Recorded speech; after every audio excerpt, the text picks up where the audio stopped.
সবাইকে জয় যিশু, হালেলুয়া। তো জয় যিশু চ্যানেলের পক্ষ থেকে প্রত্যেকটা বিশ্বাসী ভাই বোনের স্বাগত। তো প্রিয় বিশ্বাসী ভাই বোনেরা, আমি এর আগেও ভিডিও দিয়েছি, আপনারা দেখেছেন যে আমার বাবা মারা গিয়েছেন এই কদিন, আজকে হচ্ছে 7 দিন।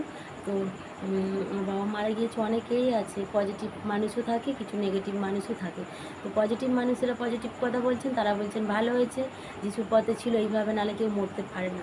তো নেগেটিভ মাইন্ডের মানুষেরা কী বলছেন বিশ্বাসী ভাই বোনেরা, এটা আমার সাথে ঘটেছে, বাট আপনার সাথেও ঘটবে। তারা বলছেন যিশু করে, ঠিক আছে, ওকে যিশুই তো নিয়ে নেবে। কিন্তু না বিশ্বাসী ভাই বোনেরা, আমি হতাশ হইনি, নিরাশ হইনি। কারণ জন্মালে মৃত্যু তো অনিবার্য, কারণ কেউ সারা জীবনের তারা বেঁচে থাকে না। তাই আমার বাবা মারা গেছে, আমি এটা নিয়ে কোনো কিছু ভাবিনি, কারণ দুঃখ তো হবেই।